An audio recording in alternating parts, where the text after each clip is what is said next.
नमस्कार साथियों, स्वागत है आप सभी का हमारे normal classes YouTube Karauli channel पर।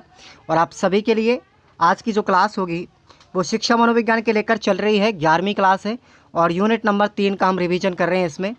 और आज की इस टॉपिक में बात करेंगे, एक तो रक्षात्मक योग्यताएँ और दूसरा टॉप पॉइंट है हमारा समायोजन प्रतिमान। ये दो विशेष टॉपिकों के बारे में हम बात करेंगे। और चलिएगा अब आप लोग शुरू कर दें। उससे पहले आप सभी लोग हमारे खुराना स्टडी ऑफिशियल ऐप को डाउनलोड कर लो भैया, और वहाँ पर इन नोट्सों को आप लोग डाउनलोड करके और अपनी कॉपी में नोट्स बना लीजिए। कोई भी सब्जेक्ट हो, सबके नोट्स आपको मिलेंगे और सबके लिए आपको नोट्स तैयार करने हैं। अब हम आते हैं हमारे इस चैप्टर के ऊपर, और चैप्टर में हम पढ़ेंगे, ये यूनिट नंबर 3 ही हमारा चल रहा है। इससे पहले भी एक वीडियो मैंने बनाया था मानसिक स्वास्थ्य आरोग्य विज्ञान के ऊपर। तो बिल्कुल चैप्टर वाइज और यूनिट वाइज सिलेबस आपका चल रहा है साइकोलॉजी का। साइकोलॉजी बहुत सीधी सब्जेक्ट है। तो देखिए, हम बात कर रहे थे रक्षात्मक युक्तियों की। रक्षात्मक युक्तियों को कई नामों से जाना जाता है। एग्जाम में किसी भी तरीके से आपसे उपनाम पूछा जा सकता है। तो रक्षात्मक युक्तियों को साथियों मानसिक मनोरचनाएं कहते हैं। इनको हम समायोजन तंत्र भी कहते हैं। इनको हम आत्म सुरक्षा की अभिक्रिया भी कहते हैं। रक्षात्मक युक्तियाँ, इसका नाम है प्रतिरक्षण प्रणाली, इनको कहते हैं रक्षा तंत्र, रक्षा कवच और रक्षात्मक प्रणाली। ठीक है ना। यानी कि सीधा सीधा अगर इंग्लिश में तो इनका एक ही नाम है, मैकेनिज्म इसको बोलते हैं। तो ऐसी वो युक्तियाँ जो हमारे मानसिक रूप से सुरक्षित हमको रखती हैं, वो क्या कहलाती हैं? रक्षात्मक युक्तियाँ। यानी कि मानसिक मनोरचनाएं वे साधन हैं, यानी मानसिक रक्षात्मक युक्तियाँ वे साधन हैं जिनको व्यक्ति तनाव, चिंता, कुंठा आदि से बचने या उनके साथ समायोजन स्थापित करने के लिए कोई उपाय के रूप में अपनाता है। तो साथियों, ये एक इलाज है। जब कोई मानसिक रूप से व्यक्ति को एक बीमारी हो जाती, जैसे तनाव, चिंता या कुंठा, इस कुंठा जैसी बीमारी से बचने के लिए इन रक्षात्मक युक्तियों का व्यक्ति क्या करता है? उपयोग करता है। इस वजह से इनको हम रक्षात्मक युक्ति या समायोजन युक्तियाँ कहते हैं। अब देखिए, व्यक्ति रक्षात्मक इन युक्तियों को अपने मानसिक रूप से पीड़ित व्यक्ति जो होता है, मानसिक रूप से पीड़ित व्यक्ति दो तरीके से अपना रक्षा कवच बना सकता है। या तो वो प्रत्यक्ष रूप से बनाएगा और या फिर वो अप्रत्यक्ष रूप से। प्रत्यक्ष रूप की अगर हम बात करते हैं तो या तो बाधाओं को दूर करेगा, अन्य मार्ग खोजेगा, लक्ष्य का प्रतिस्थापन करेगा, विश्लेषण एवं निष्कर्ष भी करेगा। तो ये हमारे क्या है? प्रत्यक्ष उपाय व्यक्ति को मानसिक तनाव से दूर करने के हैं। अगर हम बात करें अप्रत्यक्ष उपाय क्या क्या है, अप्रत्यक्ष जो किसी व्यक्ति को दिखाई नहीं देते, और ये अप्रत्यक्ष उपाय ही क्या कहलाते हैं? हमारी मानसिक युक्तियाँ कहलाती है, मानसिक रक्षात्मक युक्तियाँ कहलाती है। और ये कई प्रकार की होती है, लगभग 15-16 प्रकार हम इसके पढ़ेंगे और एक एक के बारे में। और याद रखना, सबसे इम्पोर्टेंट टॉपिक भी है ये। जो अप्रत्यक्ष उपाय हैं वो कई प्रकार के हैं। अब सुनिएगा आप लोग। सबसे पहला पढ़ेंगे हम दमन। दमन के बारे में हम पढ़ेंगे, और उसके अलावा हम पढ़ेंगे समन के बारे में, प्रक्षेपण के मामले में प्रत्यक्षण। ये जो आपको ये सब अप्रत्यक्ष उपाय आपको दिखाया गया ना, बहुत इंपॉर्टेंट है, एग्जाम में कई बार पूछे जाते हैं। तो प्रश्न कैसे बनेगा वो भी आपको मैं बताऊंगा। अब देखिए, सबसे पहले दमन। ये दमन जो है रक्षात्मक युक्ति, ये किसे कहते हैं? दमन का मतलब क्या होता है? कि कटु अनुभूतियों, दुखद बातों या अतृप्त इच्छाओं को बलपूर्वक भुला देना। जैसे हमारे मन में कोई कटु अनुभूति पैदा हो रही है, कोई बात ऐसी पैदा हो रही है जो मन को दुखी करती हो, या कोई हमारी एक ऐसी इच्छा है जो हमेशा शांत नहीं होती। अगर ऐसी बात या कोई इच्छा हमारे मन में पैदा हो रही है तो हम उसको जानबूझ करके अपने आप में कंट्रोल कर लेते हैं। तो उसको हम क्या कहेंगे? दमन कहते हैं। मतलब हमने अपनी इच्छाओं को क्या कर दिया? दमन कर दिया। ठीक है। तो ये हमारी दमन की प्रक्रिया हो गई। उसके बाद है समन। समन क्या है? देखो कि बेकार की बातों को हम जानबूझ करके भूल जाते हैं। बेकार की बातों का जानबूझ करके चेतन अस्वीकार करना क्या कहलाता है? गमन कहलाता है। क्या कहलाता है? गमन। जैसे हमारी मॉर्निंग में दूध वाले से लड़ाई हो गई, तो हम उन बातों को छोड़ देते हैं, जो कहते हैं कि भाई जो हुआ सो हो गया। तो ऐसे जो एग्जाम्पल जो हमारे होते हैं ना, ये हमारे गमन के अंदर होते हैं। उसके बाद प्रक्षेपण। प्रक्षेपण क्या चीज़ है? कि अपनी असफलता का दोष किसी भी व्यक्ति पर हम लगा देते हैं और अपने आप को संतुष्ट कर देते हैं। असफल तो हम हुए, उसका दोष किसी दूसरे व्यक्ति पर लगा रहे हैं और अपने आप को क्या कर रहे हैं, खुश कर रहे हैं। तो ये क्या है हमारा प्रक्षेपण, इसको बोलते हैं अक्षेपण, ये दूसरे पर लक्षण लगा देते हैं। एग्जाम्पल है जैसे नाचना आने आंगन टेढ़ा, भाई नाचना तो आता नहीं और कह देते हैं आंगन टेढ़ा है। तो मतलब हम अपनी असफलता का श्रेय किसको देंगे, किसी दूसरे व्यक्ति पर या दूसरी वस्तु पर आक्षेपण या आरोप लगा देते हैं, उसको हम कहेंगे प्रक्षेपण। जैसे एक क्रिकेट का खिलाड़ी बार बार अपने बल्ले की तरफ ये संकेत देता है कि उसके ठीक प्रकार से न खेलने का कारण क्या है, उसका बेकार बल्ला है। यानी कि कोई गेंदबाज गेंद कर रहा है और एक बल्लेबाज बल्ले से जब शॉट मारता है, जब शॉट नहीं पड़ता उसका, तो वो ये सोचेगा कि यार बल्ला ख़राब है, ये बल्ला ख़राब है, जिसके कारण बॉल अच्छा शॉट नहीं देती। अगली युक्ति हमारी प्रतिगमन, इसको हम प्रत्यागमन भी कहते हैं। इसका मतलब यह है कि जो वर्तमान स्थिति व्यक्ति को तनाव देती है, उससे बचने के लिए अपनी पूर्व की स्थिति में चला जाता है। जैसे आज मेरे साथ कोई घटना घटित होती है, उस घटना जो है हमारी वो बहुत ज़्यादा परेशान भी करती है, तो हम अपनी बीती हुई बातों को याद करने लगते हैं, बीती हुई बातों को याद करने लगते हैं। एग्जाम्पल से समझ में आएगा। एक वयस्क का बच्चे की तरह फूट फूट करके रोना, एक बड़ा आदमी है और वो बच्चे की तरह रो रहा है, इसका मतलब बचपन तो उसका बहुत समय पहले गुजर गया, लेकिन अब क्या है, वो वयस्क है। अब वयस्क व्यक्ति को कोई स्थिति ऐसी परेशानी खड़ी हो गई, वो तनाव व्यक्त कर रहा है, तो वो फूट फूट कर कैसे रो गया, बच्चे की तरह। तो इसका मतलब यही हुआ कि अपनी वर्तमान स्थिति को भूल करके व्यक्ति पूर्व की स्थिति में चला जाता है, तो क्या है, प्रतिगमन होगा। जैसे एक लड़की अपनी पीहर में वापस आती है, तो अपनी माँ की गोद में सिर रख करके सो जाती है या रोती है, तो ऐसी स्थिति क्या होंगी, सब पूर्वगमन की स्थिति है। अगली युक्ति हमारी पृथक्करण, जो स्थिति व्यक्ति को तनाव देती है, उस स्थिति को अपने आप को अलग कर लेना। जैसे हमने एग्जाम्पल के लिए देखें, सबसे पहले साथियों के द्वारा परेशान किए जाने पर अपना स्थान बदल लेना। जैसे दो विद्यार्थी यहाँ पर बैठे हैं और अपने दोस्त से लड़ाई हो गई क्लास के अंदर, तो मैंने इस जगह को ही बदल दिया, यानी कि जो बीमारी का कारण था उस कारण को ही ख़त्म कर दिया। तो ये हो गया हमारा पृथक्करण, उस स्थिति से अलग हो जाना। जैसे घर में किसी से लड़ाई हो गई और लड़ाई होने के थोड़ी देर बाद हम घर से उठ करके चले जाते हैं, ठीक है ना, तो ये कंडीशन होती है इसमें।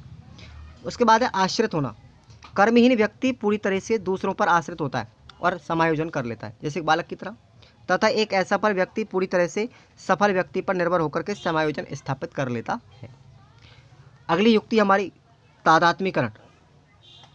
जैसे तादात्म्यकरण का अर्थ समझिए आप लोग कि समायोजन स्थापित करने के लिए एक व्यक्ति अपना परिचय किसी ऐसे व्यक्ति के साथ तालमेल करके स्थापित करके देता है जिसे संभाग में जिसके सम्मान में कोई पद या प्रतिष्ठा प्राप्त होती है। यानी कि व्यक्ति तादात्म्यकरण का मतलब यह है कि जैसे मान के चलते हो, मैं तो कुछ नहीं हूँ, मेरे पास कोई पद नहीं है, मैं एक सीधा साधा आदमी हूँ, लेकिन मेरा चाचा जी क्या है, कलेक्टर है। समझिए आप एग्जाम्पल को, मेरा चाचा जी क्या है, कलेक्टर। तो हम किसी व्यक्ति को अपना परिचय क्या देंगे कि भाई मैं फलाने कलेक्टर का क्या हूँ, नाती हूँ, या मैं उसका भतीजा हूँ, ठीक है ना। इस तरीके से हम अपना परिचय देंगे। सब जानते नहीं हो मैं किसका पोता हूँ, मेरे दादाजी कलेक्टर है। तो मतलब अपने नाम को तो हम छुपा देते हैं और अपने नाम की पहचान किससे कराएंगे, किसी दूसरे व्यक्ति के नाम से करवा देते हैं। तथा व्यक्ति कैसे प्रतिष्ठित व्यक्ति के आगे के गुणों और अवगुणों का अनुसरण करने लगता है, मतलब उसको आदर्श मान लेता है। क्लियर। अगली युक्ति हमारी विस्थापन, अपने आक्रोश को किसी ऐसे व्यक्ति या वस्तु पर अभिव्यक्त करना जो कमज़ोर या जिसे आक्रामक की उम्मीद ना हो, आक्रमण की। इस स्थिति में क्या करेगा, जैसे हम तो बहुत मजबूत आदमी हैं, बलवान हैं, और किसी दूसरे व्यक्ति पर क्या करेंगे, अपनी गुस्सा को जाकर उतार देंगे कमज़ोर व्यक्ति पर। अध्यापक के द्वारा डांट पड़ने पर घर आकर के अपने भाई बहन को पीटना। जैसे आप विद्यालय में पिट करके आए हो, तो आप अपने गुस्से को किस पर उतारोगे, अपने घर में आकर छोटे भाई बहनों पर। माता पिता के द्वारा मार पड़ने पर बगीचे में जाकर के फूलों को तोड़ना, मतलब अपनी गुस्सा को दूसरे व्यक्ति पर क्या कर रहे हैं, हम उतार रहे हैं। ये कहलाएगा विस्थापन। अगला है हमारा दिवा स्वप्न, हकीकत में जिन इच्छाओं की पूर्ति नहीं हो पाती है, कल्पना के माध्यम से उन इच्छाओं की पूर्ति कर क्षणिक संतुष्टि प्राप्त कर लेता है। जैसे कार की इच्छा पूरी नहीं होने पर व्यक्ति क्या करेगा, कल्पनाओं में, सपने में व्यक्ति मारुति में घूम करके अपनी प्रेमिका के साथ में लोगों को सलामी दे रहा होता है। मतलब दिवा स्वप्न का मतलब होता है रात्रि में सपने देख रहे हैं। हमारी हकीकत में तो वो इच्छा पूरी नहीं हो पाती, लेकिन हम सपने में ही घूम रहे हैं, चलो कोई बात नहीं, वो है दिवा स्वप्न। जिसकी शादी नहीं होती है, ऐसा व्यक्ति कल्पना में दूल्हा बन करके बैंड बाजे के साथ में नाच रहा होता है। तो ये सब दिवा स्वप्न है, कल्पना है हमारी। उसके बाद है औचित्य स्थापन। किसी भी कारण से जो पद या वस्तु हमें प्राप्त नहीं हो पाती है, उसी में हम दोष निकाल करके अपना समायोजन स्थापित कर लेते हैं। भाई जैसे हमको अंगूर खट्टे हैं, एक लोमड़ी के हाथ अंगूर नहीं आ पाते हैं, तो हम क्या कहें, लोमड़ी क्या कहेगी, भाई अंगूर खट्टे हैं हमारे। हाथ नहीं आने वाली चीज़ों को क्या कहेंगे, अंगूर खट्टे हैं। हाथ नहीं आने वाली चीज़ों में दोष बता देंगे और अपने आप को संतुष्ट कर लेंगे, उसको बोलेंगे औचित्य स्थापन। तथा अपनी दायित्व की दयनीय स्थिति को उचित बताना। जैसे नींबू मीठे हैं, नींबू मीठे हैं, ये एग्जाम्पल कई बार 2 बार एग्जाम में पूछा गया है। नौकरी में सफलता नहीं मिल पाने पर एक व्यक्ति कहता है कि इस नौकरी में क्या रखा है, इसके लिए तो मैं उचित रूप से प्रयास करता, जिसके लिए मैं उचित रूप से प्रयास करता। यानी कि भाई इस नौकरी में कुछ नहीं रखा, ये नौकरी तो फालतू की है। जैसे आप लोग रीट के लिए बोल देते हैं, तो भाई रीट की तैयारी बढ़िया मैंने नहीं करी, वरना मेरा तो सिलेक्शन नहीं होता, और अपने आप को क्या करेंगे, संतुष्ट कर लेंगे। रीट में ही दोष दे दिया आप लोगों ने, ठीक है ना।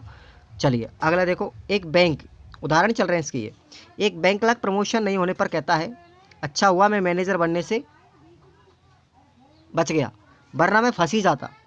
देखो आज मेरे ऊपर कोई जिम्मेदारी नहीं है, अपने तो मज़े ही मज़े हैं। नींबू मीठे हैं, मतलब ये सोच रहा है एक व्यक्ति कि अगर मैं क्लर्क हूँ तो अच्छा हूँ, अगर मेरा प्रमोशन हो जाता तो मैं बैंक मैनेजर बन जाता, और मैनेजर बनने पर इतनी सारी जिम्मेदारियाँ मेरे ऊपर आ जाती। इसका मतलब नींबू मीठे हैं। अगली युक्ति है विपरीत रचना। कभी कभी व्यक्ति की इच्छाएं और आवश्यकताएं इस प्रकार की होती हैं जिन्हें अपने सामाजिक रूप से व्यक्त करना व्यक्ति के अपने हित में नहीं होता, इसलिए व्यक्ति विपरीत रचनाओं करके समायोजन स्थापित कर लेता है। मतलब कभी कभी व्यक्ति जो होता है अपनी ज़बरदस्ती से उस चीज़ का फॉलो करना पड़ता है। जैसे एक सौतेली माँ है, एक सौतेली माँ अपनी सौतेली बेटी के प्रति नफरत तो करती है, लेकिन अब क्या करे, उसके पति के दबाव में आकर के उसको प्रेम करना पड़ रहा है, ठीक है ना। अपने पति के दबाव में आकर के उसे क्या करती है, प्रेम करने का प्रदर्शन करती है। जैसे हम बुजुर्गों के प्रति सम्मान की भावना नहीं रखने पर उनका सम्मान करना पड़ता है। अब बड़े बुजुर्ग व्यक्ति हैं, उनका सम्मान करना कोई नहीं चाहता, अरे यार बड़े बूढ़े हमारे, ये कौन सी हम उम्र थोड़ी हैं। तो बच्चे क्या सोचेंगे कि यार बड़े बूढ़े तो ऐसे ही हैं ना, इसमें कुछ दिमाग होता है, बुढ़ापे में जाकर के बुद्धि कमज़ोर हो जाती है, बच्चों जैसा इनका दिमाग हो जाता है, तो उनका सम्मान नहीं करना चाहते। लेकिन फिर भी क्या करेंगे, हम समाज की दृष्टि को देखते हुए दबाव में आकर के उनका मान सम्मान करना पड़ता है। ये होती है हमारी दबाव की स्थिति। अगला है हमारा शोधन। शोधन को सुनिएगा, असामाजिक प्रवृत्तियों को सामाजिक प्रवृत्तियों में बदल करके समायोजन स्थापित करना। जैसे कोई आदमी पहले बहुत खराब था, अब वो सुधर गया, इसका मतलब उसने अपने आप में परिवर्तन कर लिया, अपने आप को समायोजित कर लिया। जैसे तुलसीदास जी अपनी पत्नी रत्नावती के प्रति प्रेम में आसक्त होकर के अपने आप में बदलाव किया, और अब वो क्या हो गए, राम में आसक्त हो गए, और उन्होंने रामचरितमानस को लिख दिया। मतलब तुलसीदास जी पहले पत्नी प्रेम में डूबे हुए थे, उन्होंने अपने व्यवहार में परिवर्तन करके, अपनी प्रवृत्तियों में परिवर्तन करके अब राम आसक्ति में उनकी प्रवृत्ति लग चुकी है। तो इसका मतलब अपने आप के व्यवहार को बदलना। एक बालक जो लड़ाई झगड़ा पहले करता था, निर्भीक और बहादुर भी था, अब उसने लड़ाई झगड़े का जो शरीर सुडौल बनाया था, अब उसका उपयोग किस में करेगा, खिलाड़ी, मुक्केबाज या पहलवान के रूप में प्रतिष्ठित हो जाएगा। देखो उसने अपने शरीर का इस्तेमाल किया है। तो मतलब आदमी ने, कोई व्यक्ति नेगेटिव कार्य करता है तो उसका नुकसान होता है, लेकिन नेगेटिव कार्य करने के बजाय अब वो उसका क्या कर रहा है, सदुपयोग कर रहा है। अगली है युक्ति क्षतिपूर्ति परक। क्षतिपूरक उपाय। जिस क्षेत्र में व्यक्ति कमजोर है उसकी क्षतिपूर्ति किसी अन्य क्षेत्र या साधन के माध्यम से करके व्यक्ति क्या कर लेता है, समायोजन स्थापित कर लेता है। जैसे एक व्यक्ति शारीरिक रूप से विकलांग है, तो वो कक्षा में प्रथम स्थान ला करके अपना समायोजन स्थापित कर लेता है। भाई बच्चा कमज़ोर कैसे है, शारीरिक रूप से तो कमज़ोर है, मानसिक रूप से तो नहीं है।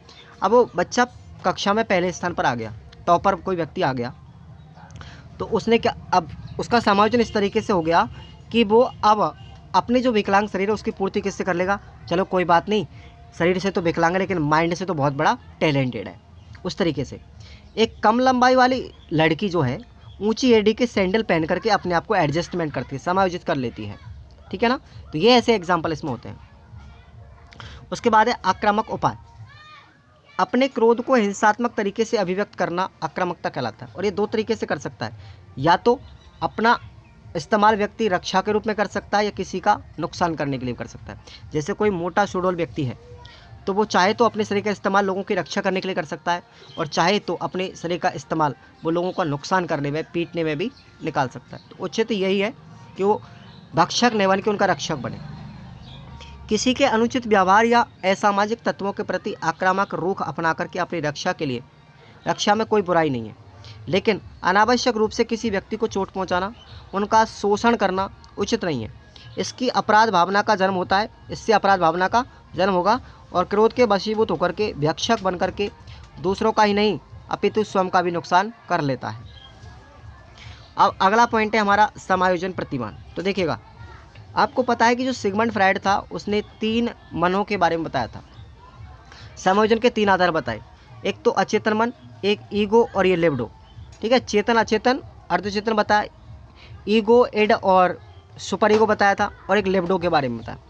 तो ये जो सिगमंड फ्रायड थे, इनके जो ये 3 आधार माने हैं, ये समायोजन के 3 आधार थे। ये आपको याद रखना, अचेतन मन, अहम और लिबिडो यानी काम प्रवृत्ति, ये समायोजन के आधार है। उसके बाद एडलर डेल ने भी क्या बताया था, श्रेष्ठता प्राप्ति को समायोजन का आधार बताया। उनका मानना है कि जब कोई व्यक्ति बारंबार अपनी कमियों को दूर करने और सफलता हासिल करने के लिए असफल हो जाता है, तो वह उसमें हीन भावना आ जाती है और वह हीन भावना का शिकार हो जाता है। इसलिए उन्होंने बताया कि श्रेष्ठता प्राप्ति क्या है, समायोजन का आधार है। छोटा सा पॉइंट है ये। जुंग ने क्या बताया कि आत्मसिद्धि समायोजन का आधार है। जुंग ने क्या बताया, आत्मसिद्धि समायोजन का आधार है। भावनाएं व दिमाग में संतुलन बनाए रखना ही क्या है, आत्मसिद्धि है। उसके बाद स्वप्न देखिएगा, स्वप्न क्या है, फ्रायड के अनुसार स्वप्न अचेतन मन का प्रतिरूप है। एडलर डेल के अनुसार स्वप्न क्या है, ये अचेतन मन का प्रतिफल है, प्रतिरूप। जुंग ने क्या बताया, स्वप्न जो है चेतन, अचेतन और अर्धचेतन तीनों का रूप है। तो ये स्वप्न के बारे में सबके अलग अलग विचार हैं, ये आपको याद रखना है। फ्रायड के विचारों को प्रमुखता दी जाती है ज़्यादातर, और जुंग के द्वारा सामूहिक अचेतन का संप्रत्य दिया था। ये प्रश्न एग्जाम में आया हुआ है, मैंने अलग से लिखा था कि सामूहिक अचेतन का जो संप्रत्य था किसने दिया था, जुंग साहब ने दिया था। देखो, जुंग कह लो चाहे युंग कह लो, एक ही बात है। देखो, कुछ भी एग्जाम में लिखा मिल रही आपको। ये जो जुंग थे, ये सिगमंड फ्रायड के कौन थे, डिसिपल थे, ये उनके शिष्य थे। और मैंने आपको जब सिगमंड फ्रायड का वो पढ़ाया था सिद्धांत, तो जुंग इस काम प्रवृत्ति को लेकर के इनसे अलग हो गए थे। इनमें आपस में लड़ाई हो गई थी, बाकी बच्चा जो होता है काम प्रवृत्ति के ऊपर डिपेंड नहीं होता, इस बात के ऊपर में लड़ाई हो गई।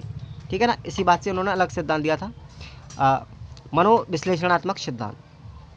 तो चलिए, आज का क्लास आपको कैसा लगा साथियों, एक बार इस क्लास में कमेंट करके बताएंगे। रेगुलर आप लोग क्लास लेंगे, और अगला जो क्लास होगा हमारा 12वें नंबर का होगा। और कल की क्लास में हम बात करेंगे बुद्धि के बारे में, बुद्धि चैप्टर यूनिट नंबर 3। ठीक है, चल ही रहा है। यूनिट नंबर 3 काफ़ी लंबी है, इसलिए आप सभी विद्यार्थी एक बार लाइक कर दीजिएगा वीडियो जिसने देखा है, और अपने दोस्तों को शेयर कीजिए। चैनल पर पहली बार आए हैं और पहली बार देख रहे हैं तो सब्सक्राइब और नोट्स डाउनलोड जरूर कीजिएगा आप लोग एप्लीकेशन से। खुराना स्टडी ऑफिशियल ऐप आपको दिया गया है। धन्यवाद।